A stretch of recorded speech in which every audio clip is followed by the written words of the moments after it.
Welcome to Industry Insights. Thank you so much for joining us today for Make 2021 Your Wealthiest Year in Real Estate. Um, Again, your time is so valuable, and no matter what role you have in the real estate world right now, this is going to be time well spent. Not only is this the very first episode of our 2021 Industry Insights, this is an extra special episode because of our extra special guest. So, first of all, if you are new to joining us, I just wanted to let you know that you can catch previous recordings at civicfs.com/industry insights. And you can also listen to the podcast found on Apple and Spotify. Just be sure to search Industry Insights with Bill Tesser. So without further ado, it is my pleasure to now introduce today's special guest, Greg Geiser. As founder, president, and CEO of Wedgwood, Greg has laid the foundation of its corporate vision. He founded Wedgwood more than 30 years after spending several years at Murdoch Development Company. Greg received his degree in civil engineering and then went on to earn his MBA from UCLA. Most notably, in context to our call today, Greg has led Wedgwood to an astounding 3,000 flips per year and over 50,000 flips during his tenure. Fun fact, the very first house that Greg flipped is photographed on his desk, and he still has the hammer that he used on rehabbing this house. He purchased it for $11,000. He put in $11,000 and sold it for $30,000. So I don't know how much better it gets than that, but Hopefully, do you have the hammer, Greg? Do you want to show us the hammer? That would be amazing. This is the best real estate investment I ever made. Yes, sir. Sears and Roebuck. And with Greg today, taking the mic with our special guest, Greg Geiser, is our very own Bill Tesser. Bill is our president and CEO of Civic, who has over 30 years of mortgage industry experience. He previously founded and served as president of 3 different mortgage companies, resulting in residential funding volume surpassing $35 billion. Just recently, however, he has taken Civic to surpass some major milestones. This includes 10,000 loans funded, $4 billion funded, and $1 billion in funding in 2020 alone, which we all know is remarkable for the private lending space, especially during a pandemic. Bill is a Glassdoor top CEO. He is a HousingWire Vanguard Award recipient, and he was notably the first private lending executive to speak out after COVID-19 when otherwise things went radio silent. Today, he is going to share not only his expert industry insight, but he is going to tap into the experience and expertise of our real estate maverick, Greg Geiser. So without any further ado, I'd like to kick things off by welcoming our president and CEO of Civic, Bill Tesser. Bill, over to you. Thank you, Gina.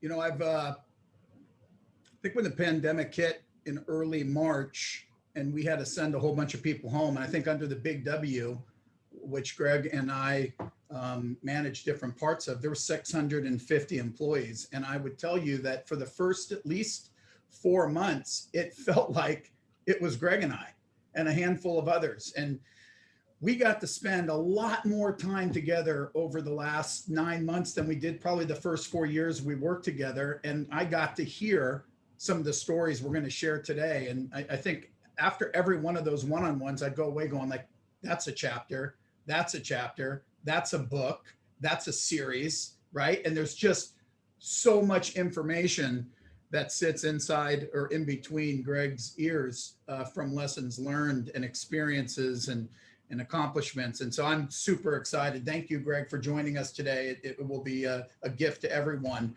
And Gina mentioned with the introduction that Greg He's got a run rate of about 3,000 flips a year, or over 50,000 for a lifetime. And I don't know if anyone just stopped to think about that for a second.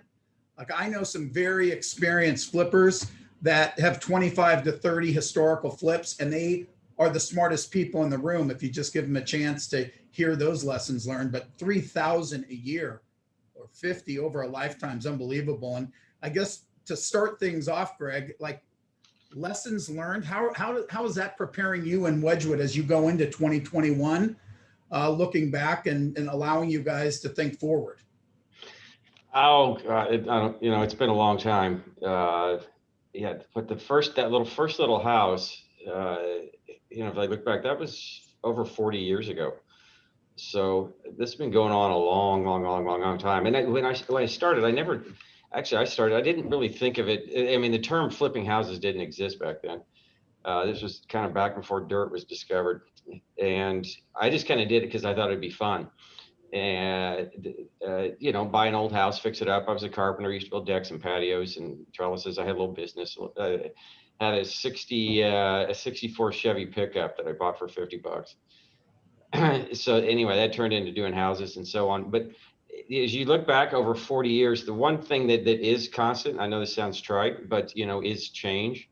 I look at our operation, and as I look backwards, it's about every 90 days, about every 3 months, things change and it tweaks, a little bit. So when COVID hit, now that was pretty big change, but by no means was it the first ones. Fires, floods, famines. God, you name it, 2 wars. You just got to keep going. Left foot, right foot, and you make sure you don't get too far extended, out over your skis. I saw a lot of people, lose a lot of money, over the years. And usually number one is you get over encumbered, over levered. But with this, how are you prepared for this? Is you just know, here it comes. You got to find the opportunity. But what I found when you go into these, these troughs, oh God, there's so many of them. But if you can just keep going, keep treading water, and it's going to be ugly. But as someone told me, I had a very important mentor in my life way back a long time ago, actually at Murdoch. Who said, don't get too excited when things get really good, because that just means they're about to get bad. And don't get too down when things are really bad, because it just means they're about to get good. So like coming into COVID, having gone through this, it's, sitting down there with you, Bill, we were able to see, in a sense, on the other side, because we knew there are going to be a lot of people get wiped out in this. And the name of the game is like playing dodgeball in high school. You don't have to win. You just have to stay out of the way. And, last man standing, last woman, last person, there will be opportunities on the other side of it. And there'll be opportunities. The worse it is, the better the opportunities will be. It is kind of a yin and yang. There's an equality in the universe.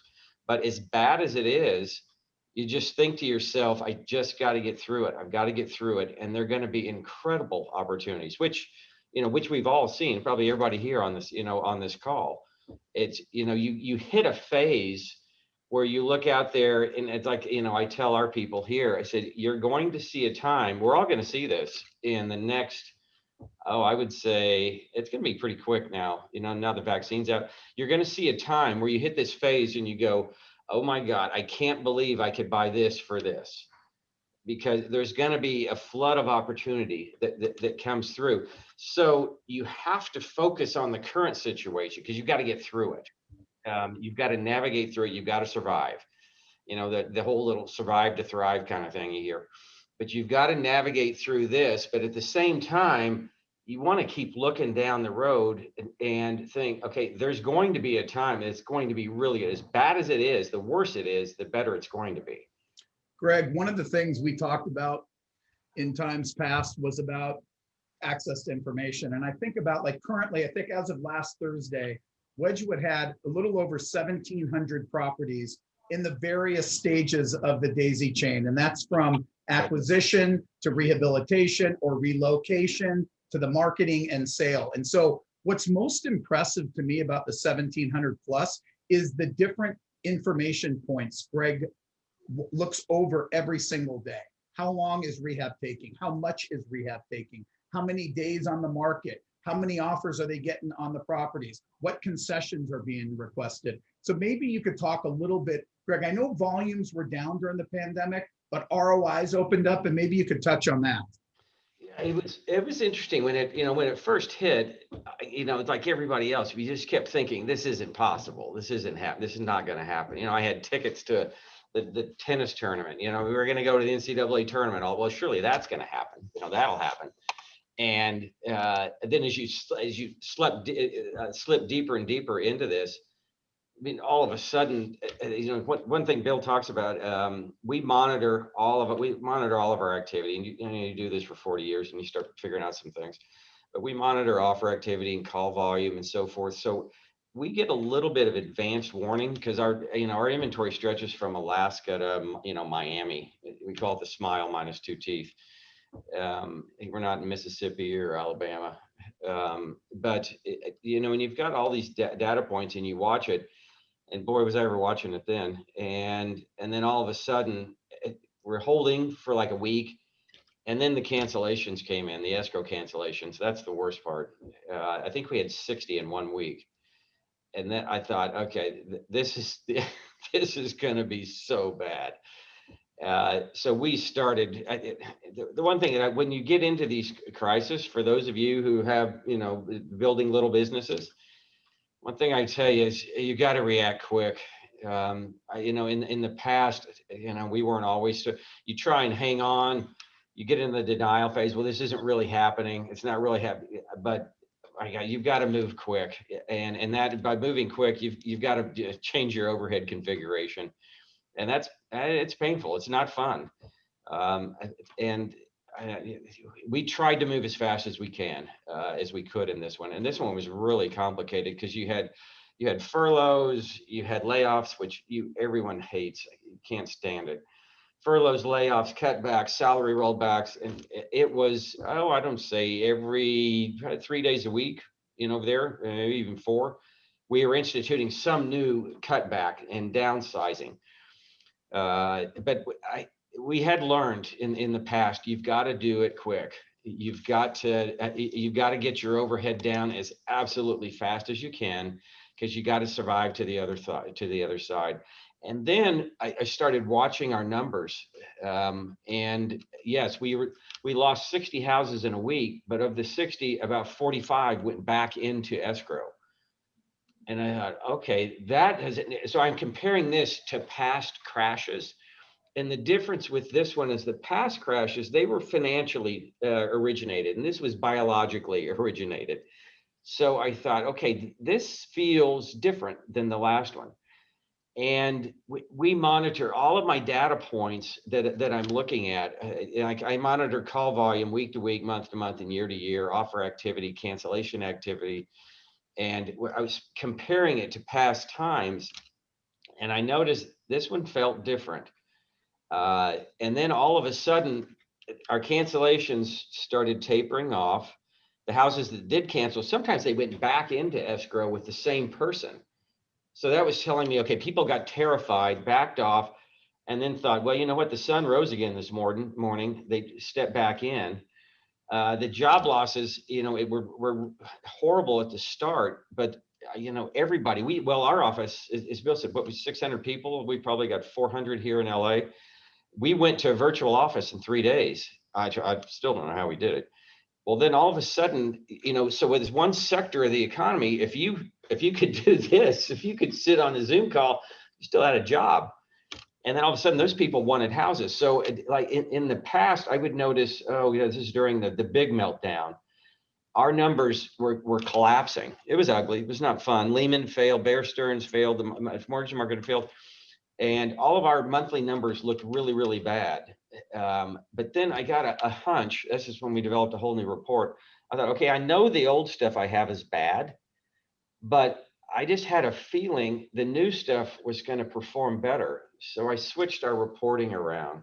So instead of just looking at everything that sold that month, because that can mask a trend, because sure, it can mask it upward or downward, because you could be just selling all the good stuff and think, oh, life is fat and happy, and all your bad stuff is languishing.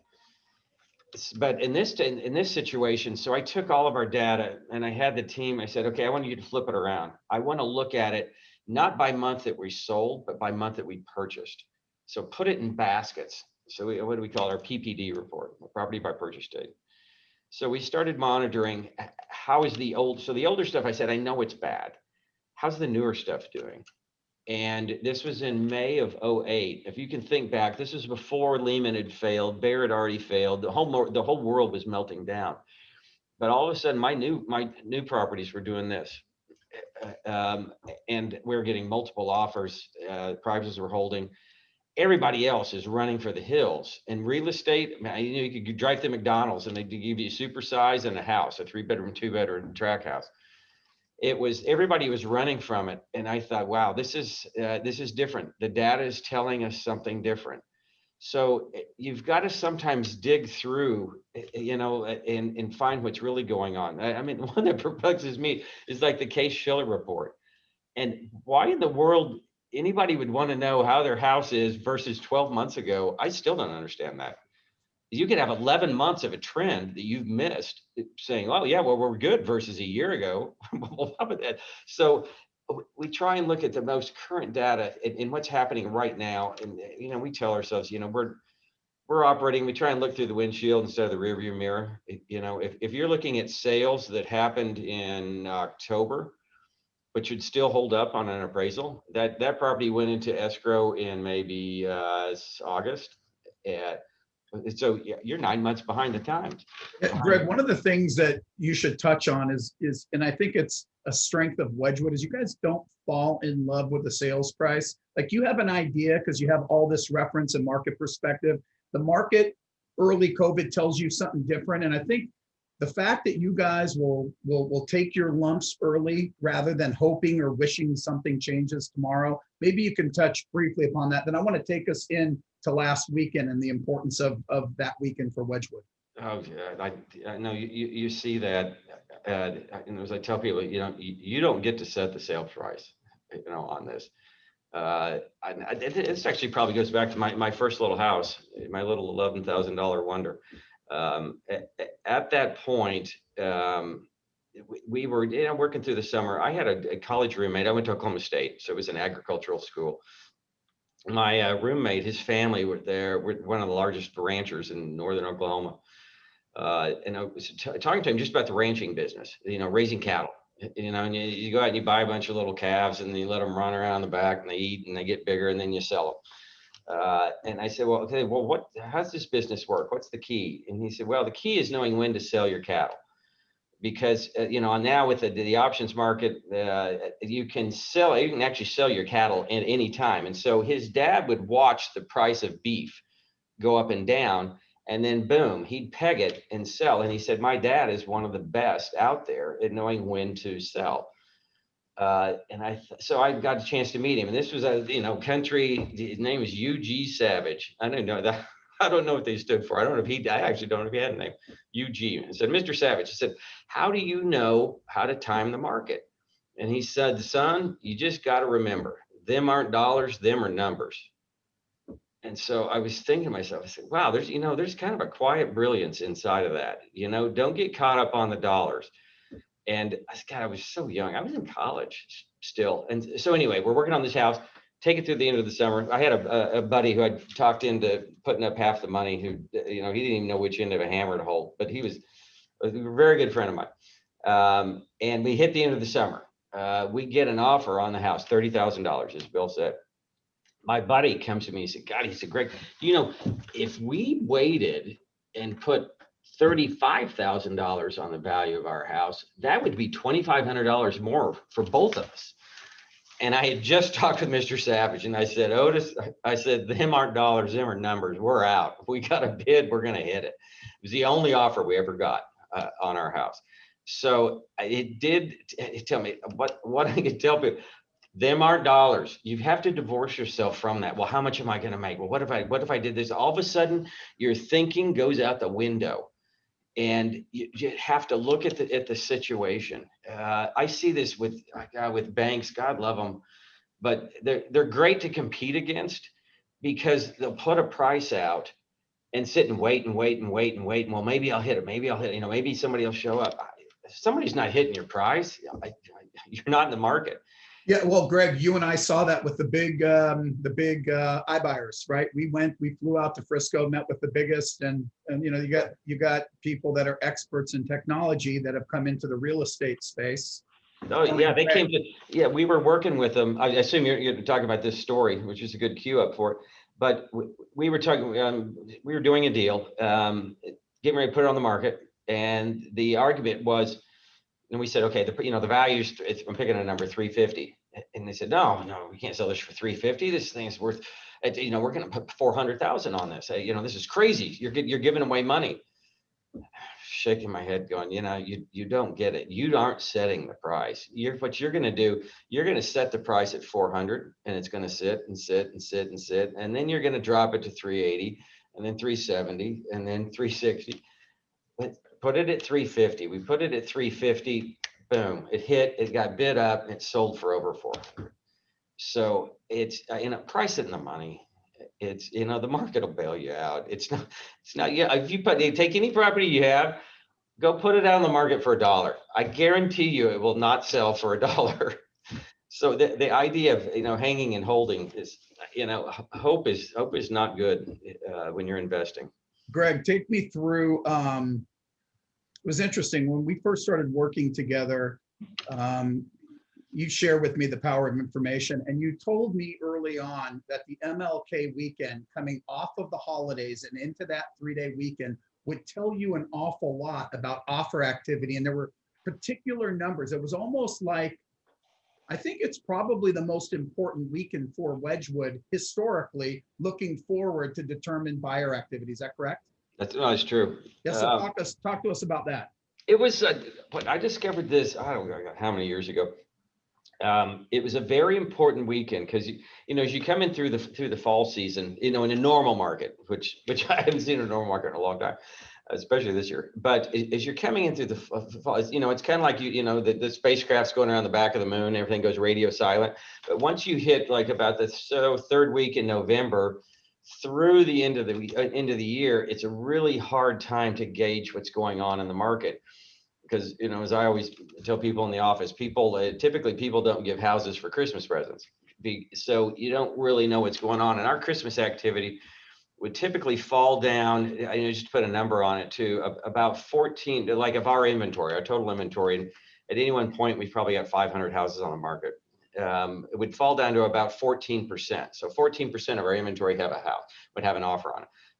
That's quite low, but it kind of makes sense too.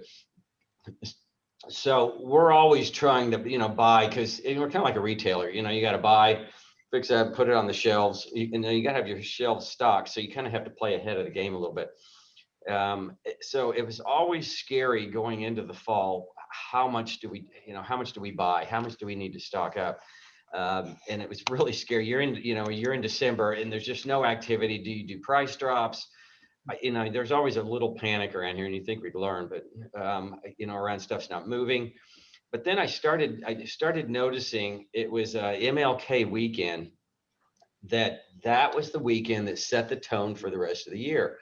So I started thinking about it, and I thought, it kind of makes sense, because I think that's also about the time that the average real estate agent gets their visa bill from Christmas. So I thought, the bill comes and they figure, I've got to make something happen. And if anything can be made to happen, it's going to be that weekend. And that was the explosive weekend. And so first thing, I didn't do it today because we're remote and I haven't checked the numbers yet, but I'd race into Diana's office and say, because, at that point we were listing all of our properties. So you've got 500 listings, what's going on? And if that weekend was weak, it was Groundhog Day. If that weekend was weak, that was a very bad omen, which meant that if a real estate agent got their bills, they couldn't go make a sale happen. That did not look good for the spring then. Spring goes, March, April, May, that's when a lot of activity in through June, sets the tone for the year. But if MLK weekend was strong, and, by strong, up in at least a third of our inventory to maybe half of our inventory would get an offer. that seemed to set the tone through at least through about July of the year. And then things could get a little wiggy in the fall. Now, this year, it's going to be a little bit different because I'm sure everybody else has seen too. A lot of it, sales activity has gotten pulled forward. It's been extremely strong ever since, about June of last year, May of last year. So I don't have the numbers just yet on MLK weekend, but I know they're going to be very strong. So Greg, I want to pivot to regions, hot markets or markets we're seeing more of a downward trend. I'll tell you, Civics Access, we have relationships with about 8,000 investors nationwide. And what I would tell you from the optics on this end, we do see a lot more activity in Vegas, in Arizona, in Texas, North Carolina, Tennessee. Yeah, listen, there's a whole bunch of negative noise in California, big companies leaving and the taxes and unrest, but people are still buying in California. And we actually haven't seen any downward pressure on the prices. But I don't know if you're seeing it any different on your end, Greg, from a buying opportunity. Yeah, no, on a buying opportunity, I mean, it's very hard. It's probably everybody here on this call is trying to buy real estate too. It's very, very hard buying. We have not seen downward pressure, but these are the warning signs that I see out there. I mean, one, the 10-year is, which is actually a good indicator to watch. I'd encourage people to watch the 10-year and watch the movement because it's telling you something, whichever way it's going. But the 10-year, because mortgages get priced off the 10-year. The 10-year is, it's been very low, but it's now jumped up. It was like 1.1 this morning, which is not huge, but at least it's starting to move up. So money has been extremely cheap. It's never going to be as cheap as it was. It's not as low as it's going to go. Extremely strong buying activity, demand activity. But I think a lot of that was driven because of COVID. Anybody's guess, but if you looked at the spectrum of real estate at any point in time, my guess, I haven't seen empirical data behind it, but my guess is about 75-80% of that property is occupied. And so once COVID hit, you took that, it's 70 or 85%, and you just took it off the market because nobody wanted strangers tromping through their house. Where am I going to go? Everybody's sheltering, right? So now demand activity. So if a demand activity fell in half, but the inventory fell by 3/4, I think that's what's fueled what we've seen. And we all, now I'm starting to get a little bit concerned that we've all had this little sugar high. I mean, prices are up, our inventory is up, our profits are up, we're exceeding expectation, but we happen to be, one of the largest probably holders of vacant fixed up houses, out there in the market. So that's been really good. But okay, now as this starts to ease, what's going to happen? There's a lot of pent up people probably who want to sell. And as soon as they get the vaccine and their kids do and the school opens up and so forth, we could see a little bit of a surge of properties hitting the market. I would expect we're going to see prices dampen a little bit. Now they'll be moving. So you've got a house A to house B, a little bit of that, but I would be very cautious, and I would watch wherever market you're in, watch inventory levels because they're going to start rising. There are going to be more properties that come. Two, I was talking to some people this weekend. They got a vacation place in Vermont. Talked to people in Jackson Hole, any vacation place in the country. You can't find any property. They're all taken because everybody has left the cities. They're afraid they're going to die if they push an elevator button and moved out into the outskirts. And then I started thinking, I don't know, probably too many of you guys too young to remember the show Green Acres, but I'm wondering if there's going to be a Green Acres rebound on this. I wonder if there are going to be, people who fled the cities and then they realize, there's a reason that there's a city. There's a reason humans have been congregating it. And I'm wondering if some of these, if there's going to be a little bit of surplus of vacation properties in a year, at some point. People are out there and they start thinking, this school isn't quite as good. My son or daughter can't take band, they can't take Latin, whatever, that city had to offer. There may be a little surplus of that. Homeowners may be more able to put their house on the market. And I also think you're going to be able to go buy an RV for about $29.95. I think there are a lot of people who bought RVs, and once they started figuring out how to empty sewage lines and so forth, there's going to be a little surplus of those things. So look, we know that you mentioned earlier in 3 days you moved hundreds of people to work from home. Civic experienced the same thing. Most of the people on this call probably have a similar working environment. Other than that challenge, any opportunities created? So for at least in your space, a lot of the foreclosure market was largely shut down, right? The way that you traditionally bought properties. What about the challenges of relocation or the judicial relocation process and all that? How's that impacting? Yeah, that's been it's been a challenge, and you've got to, and we're always involved in relocations, reloads, and that market is pretty well shut down. The foreclosure market is shut down. I'm pretty sure we're the largest foreclosure buyer in the country, and that just stopped. Little trickles are starting.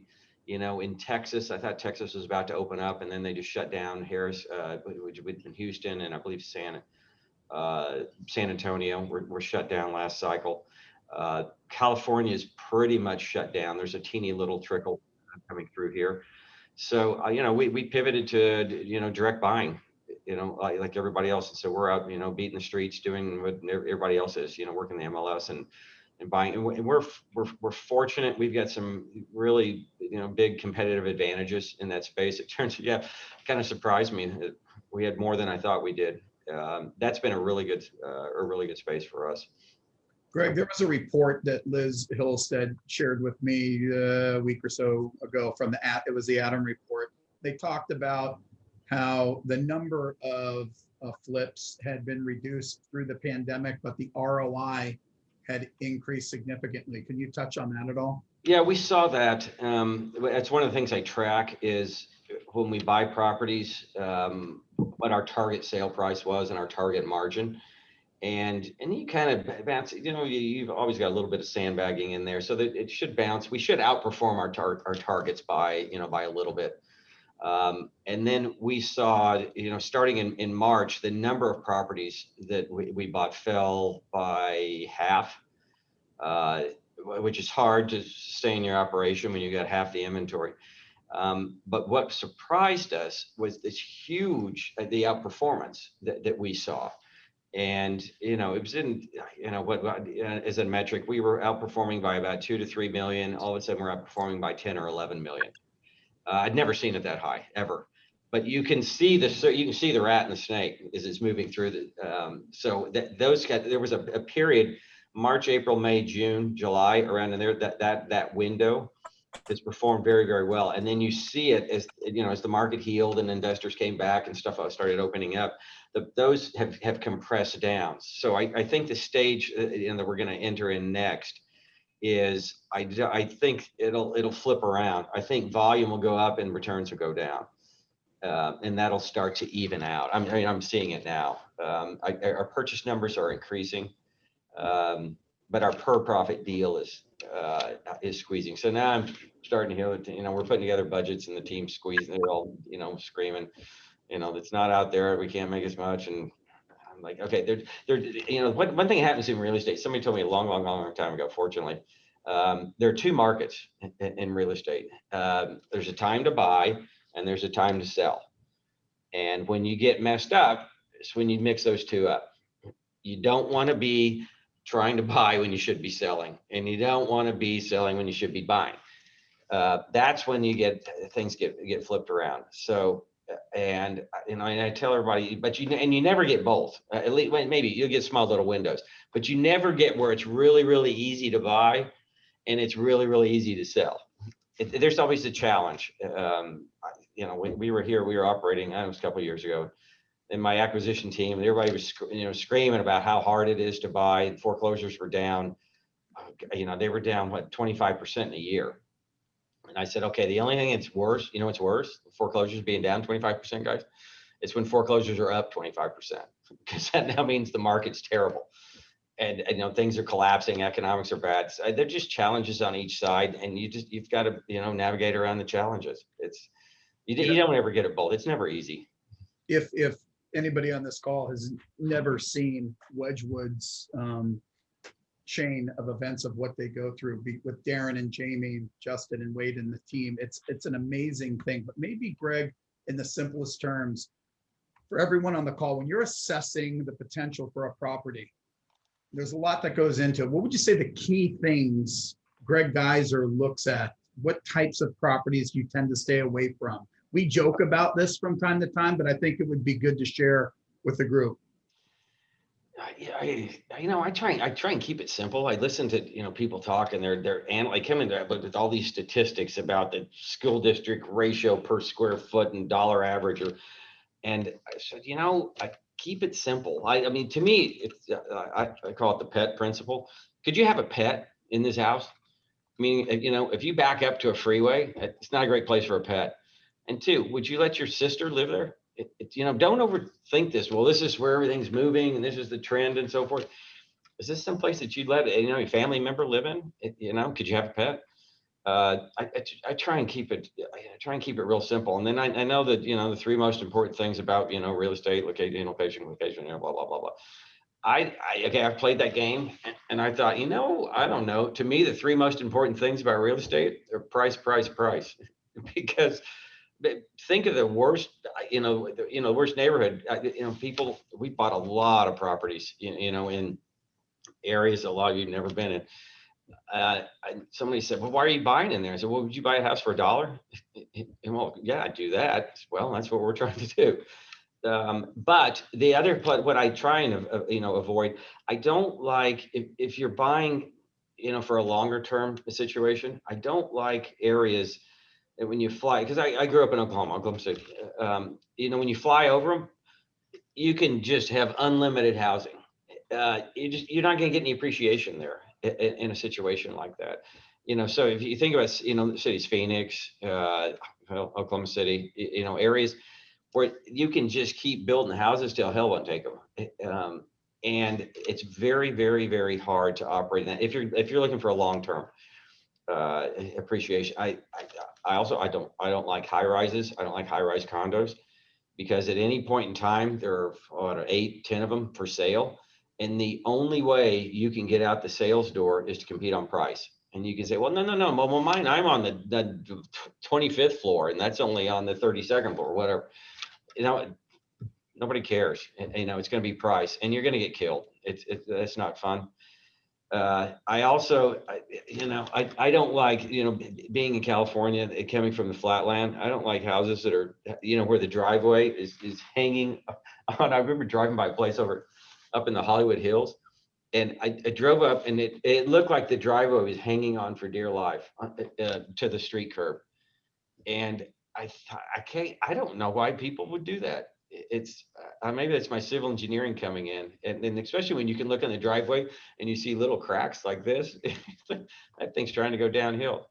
So keep it simple. Don't outthink this, the whole thing. Don't try and think that you've discovered the trend, and buy a little place that's in a nice neighborhood, and keep it easy. I'm going to put 2 questions into one, and then give us some time for Q&A. Be mindful of everyone's busy days. So it was asked, I was in a blog with CMBA last week, and one of the questions for me was like three essentials of success in real estate investing. And I certainly don't have 50,000 under my belt, but I've bought in flips, I've bought in vacation homes, I've bought in rentals, and have a little bit of perspective. And so when I answered the question, think about this, Greg, because it's coming to you. They said, well, what are they? I said, well, I think number one is having access to capital, because it doesn't really matter what kind of opportunity exists. If you don't have access to capital or credit, then you're not going to be able to hit that bid. So that was important. You said it earlier. For me, it was sticking with what I know. Don't get involved in a real estate transaction because emotionally it's appealing or sexy, or it seems like an unbelievable opportunity, but I'm not real familiar with the area or the type. So I've stayed away from that. And then always kind of believing in keeping the core team together. And so if I'm buying real estate, that might be a good GC. It might be a good title and escrow company. It might be a good marketing firm, good real estate agent, a good access to conventional financing or private if needed. And so for me, team, sticking with what I know, and access to capital. When I flip it over to you, Greg, what are you, like 3 essentials to successful real estate investing? Oh, One, I want a project that I can add value to. To me, anything else is just gambling. Go out and play the lottery for that matter. Uh, that's kind of like your little hedge to the downside. Buy something that you can add some sort of value to. Adding access to capital, I think and this is, I'm gonna blow smoke up you, but if I'd had access to Civic, that would have taken 10 years off my life. Because great ideas and so forth doesn't mean anything if you don't have the money to go after it. It's having access to Civic would have been so much easier, and that's just I'm being totally honest. And then two, I see so many people, especially if you're getting started, getting going. Don't be greedy. Greedy with your lender or your investor or whoever it is. Somebody will come up with an idea. Well, an investor will say, well, here's my terms. Well, I'm not giving that away. I'm not going to make anything. I tell you, give it away. Work for free for a while. Then you build up your track record, and then you've got an experience, and then you can have some clout with your lender, because then you can go to another lender, another investor. But wow, at the start, oh my gosh, I would have, well, I pretty much did work for free. You just got to get going. You got to get deals under your belt, got to get experience. And then you can get a little bit more aggressive, on pricing and splits and so forth. I don't know. Did I name three? If not, turn that into three. Before I hand this back to you, Gina, for Q&A, any predictions for 2021, if you were going to say it in a sentence? I think 2021 is going to be fantastic. I concur. Yeah, I think it's going to be the roaring 20s type thing. But there again, if you survive, because I was talking to a buddy of mine's got a restaurant, and if you know anybody in the restaurant business, you talk about depressing. But I looked at him and I said, okay, now just think about this. Not every restaurant's going to make it. Obviously, we all know them that are gone. But think about the restaurants that do make it. I said, your waiters and you will not be able to keep up, man, because everyone is going to want to go out to dinner, and the money is going to flow. You're going to tip. It's going to be the roaring 20s, but you've got to survive. You got to make it. You got to squeeze through. So I think there's going to be that surge, but I think this window is going to be kind of tight. It's not going to go forever. There's going to be a surge that comes through. But this isn't an economic rebound. This was biological, in nature. So I think there's going to be a quick up, and then I don't think we'll get back to where we were. It's going to be a quick up, and then a long, slow, kind of gradual recovery. But I would tell get ready. It's going to pop, and whatever your business is, it's gonna pop, and people aren't going to be able to keep up with what's going on. That's my prediction. Yeah, that's a good read. Gina, I'm handing the mic to you so we can get some questions before our session ends. We have a lot of questions. So to get started, John has asked, addressed to Greg, how do you see the trustee sale market this year? And any comments that you can shed light on, and let me see. Yeah, if you can just comment on the trustee sale market this year, specific to eviction memorandums. Oh, it's a challenge. Let's see, how do I see the trustee? We're every day trying to figure that out, and what's going to happen. At some point, it's going to come back. This is my guess. I don't, what I'm basing it.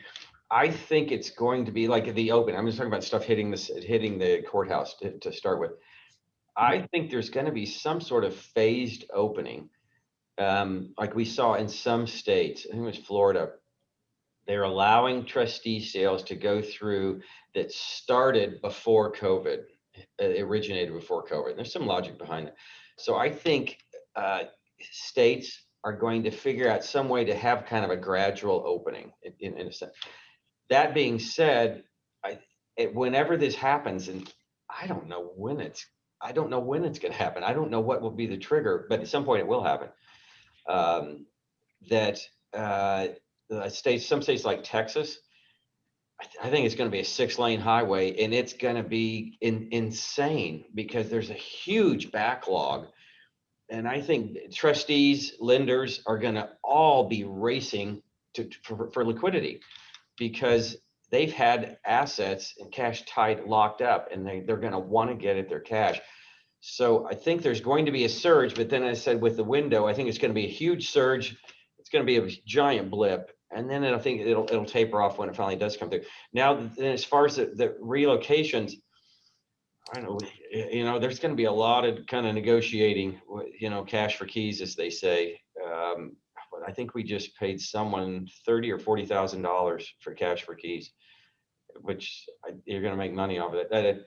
But that one's it's hard to judge. It's going to be tread lightly. Be careful. It's going to be challenging. Okay, Thomas has asked, is it worth it to shake your unlisted clients that are in a holding pattern? Shake by shake, you mean try and motivate them to do something? Boy, I would still say I would stay right now. I would be however your contact and long your contact intervals were, like 1 month or whatever. I don't know what your Thomas.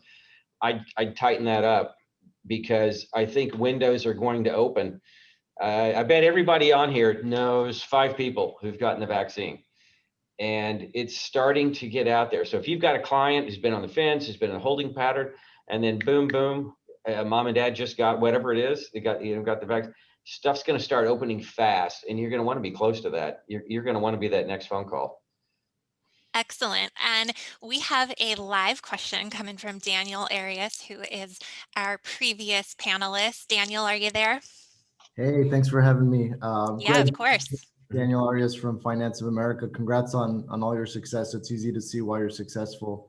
Can you talk a little bit about how you scaled your business? I think there are a lot of successful flippers and developers on the call who are all wondering what concessions had to be made, what capital investments were important when scaling to the largest fix and flip operator in the country. God, I don't know, how do you, I mean, it's a step at a time for 40 years. Scaling for us, scaling was always determined, by money, by access to capital. And I've been raising capital for 40 years, actually, since the first house I did. And I talked Otis into putting $5,500 in. So that was always the big limiter. I mean, that in talent, but it all kind of goes together. So how do you scale it? You do one house, you try and make a little bit, and, have enough left over, and then you try and do 2, make a little bit, have enough. And then you get up to 15, and then fire, flood, famine, riot, what happens? And then you go back to 2, just go back. So scaling, and it doesn't scale like this, it scales unfortunately like this, but we're always fortunate whenever the downturn happened, we're able to kind of learn from it, a little bit. Kind of one thing about the downsides, you do become more efficient because you can squeeze out the inefficiencies. It's you always get, as you're going up, things just get inefficient. So we would always rebound higher than the trough that we just went through. So I don't, in the scaling, I mean, there again, just don't get too excited as you're growing. Just remember, there's times that you're lucky and there are times you're good. You really need to learn the difference. I mean, early on, I thought I was really good, and I found out I was just really lucky because luck changes. It goes back the other way, and then you find out humility gets hammered into you. And thank you for your comment, but I never, ever, ever, ever, ever, ever think of myself with that S word attached to it.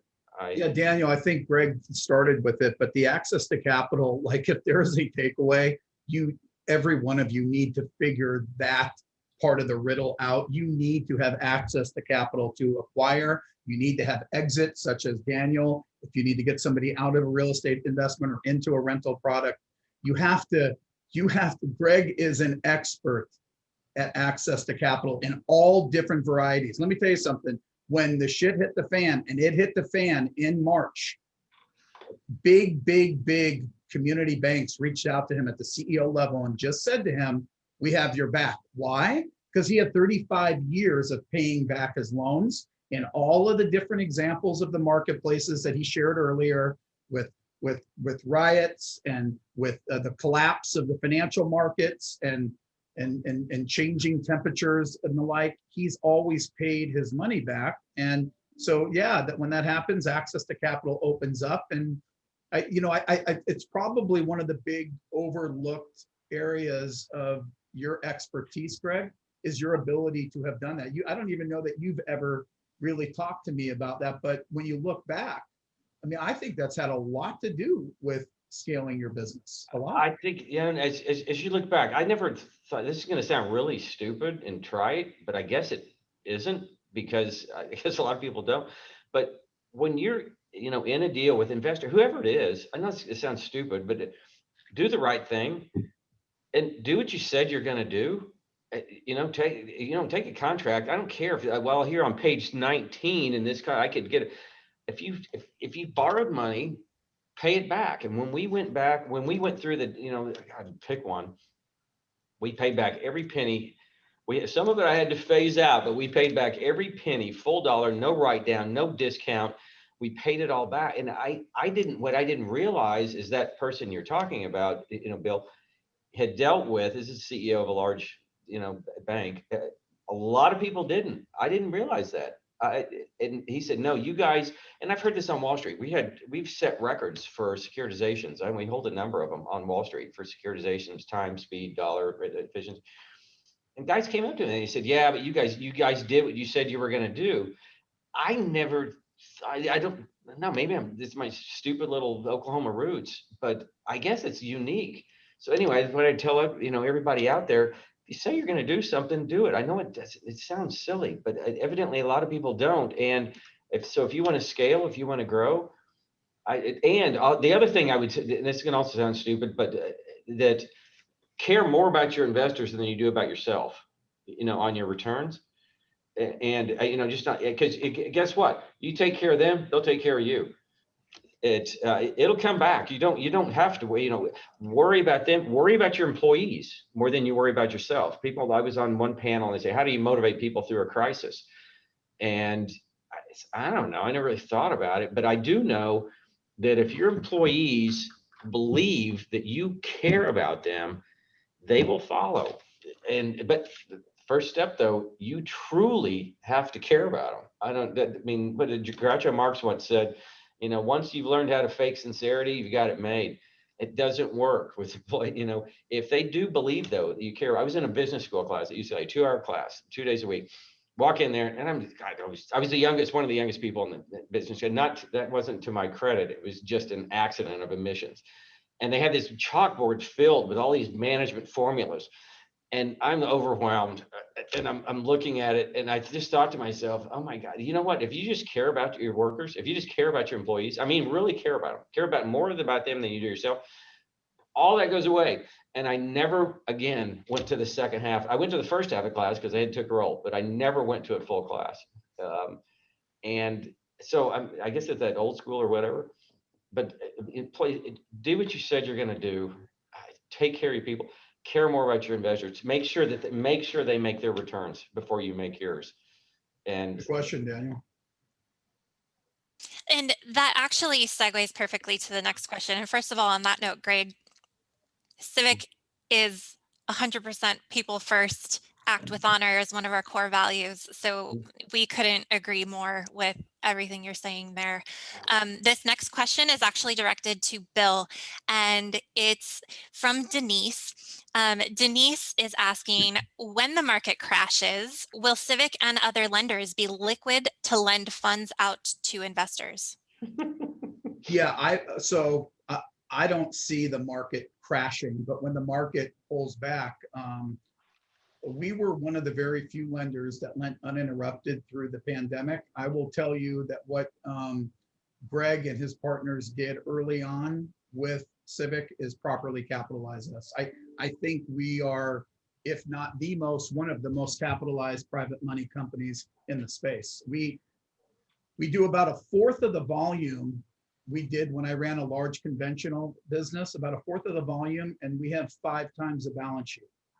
So yes, for sure, Denise, that's a good question. I think what ends up happening on those situations is there's a saying I have: if you're in the business of selling money, don't run out of it. And I don't think there's anything more important.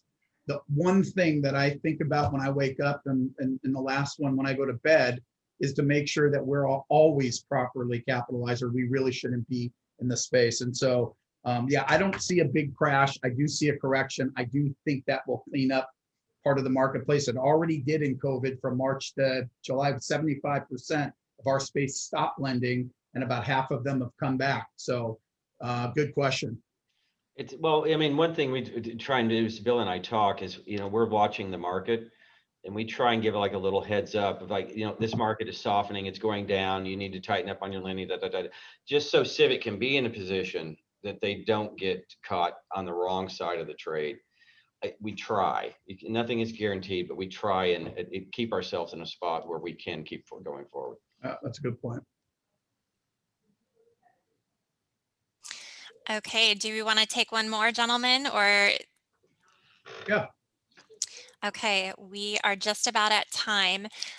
So the last question is from Lee.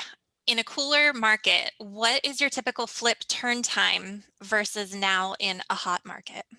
Oh yeah, I mean, in a cooler market.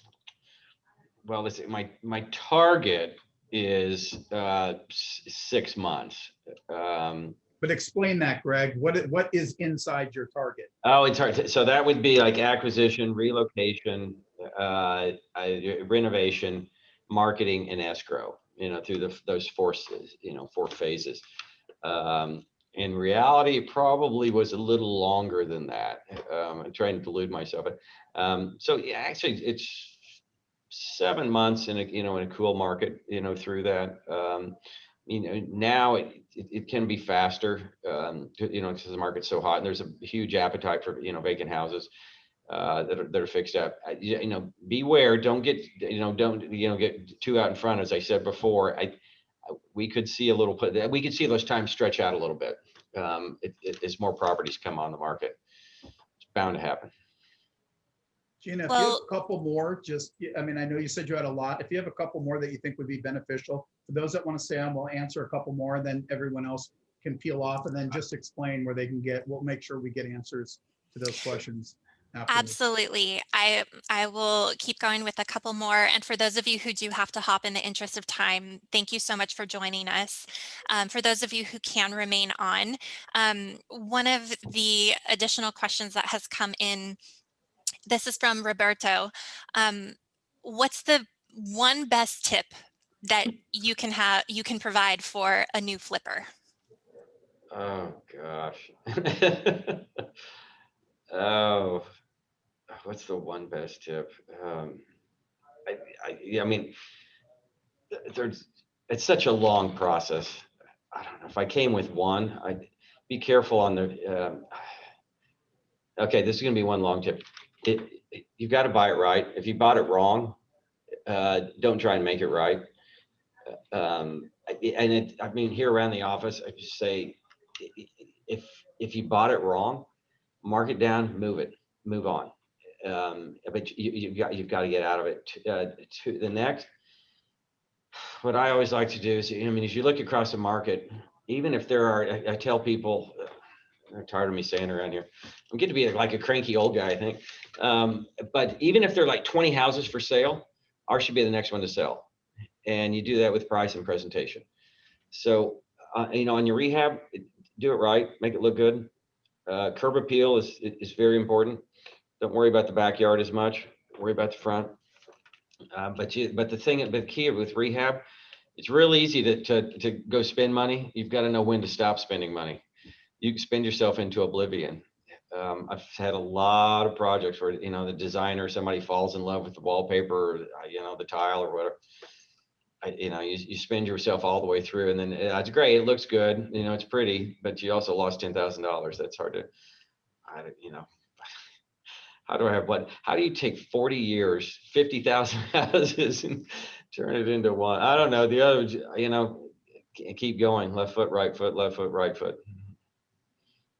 All right. Well, the final questions we'll throw out. This one is for Bill, and this is from Thomas, and he is asking if Civic is going to be able to respond to the speed at which cash buyers are able to close.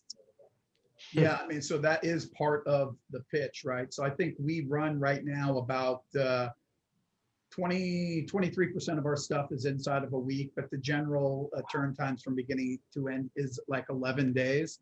I think part of the problems are with COVID, how you sign the borrower, how you get valuations inside, and some of those other nuanceable differences have actually added times.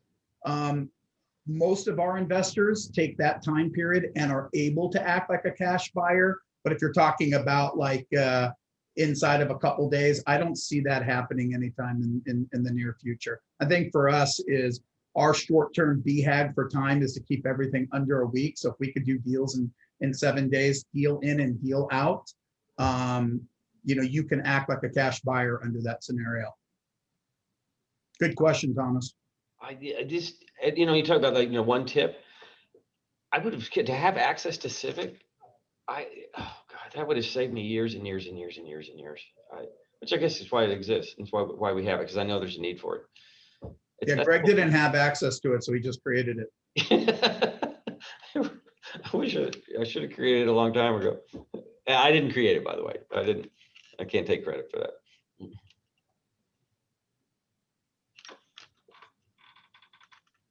All right. Well, we are 5 after time, so we are going to wrap up. There were so many questions that we did not have time to address today. So I want to personally thank each and every one of you who reached out with a question, and we will circulate those with Greg and Bill and try to get an answer to you as timely as possible.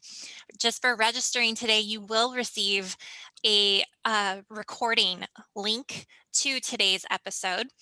And if you have any questions, you can always respond to that email as well. Greg, thank you so much for your time. It was an honor having you today. On behalf of the entire Civic team, it was a pleasure, and Thank you, Greg. we all aspire to have your success. Bill, you want to wrap up with any final words? No, you said it great, Greg. It's neat to be able to share with everyone the stuff that we've got to share over the last handful of years. And so thank you for that. This won't be the last time you hear from Greg. There's a lot more wood to chop and stories to share. And I see him coming back very soon to share those with you all. Thank you. Sure. And good luck to everyone in 2021. The Roaring 20s, as Greg calls it. I love that. Stealing it. It's going to be good. The Roaring 20s. It's there's an echo and a rebound. As bad as it was, read the end of The Count of Monte Cristo. It's your ability to enjoy happiness is measured by your experience through pain. Read the last paragraph of Monte Cristo. That's what we're going to see. That's my prediction. Thank you, everybody. Excellent. Okay. Thanks, everybody. Have a great day.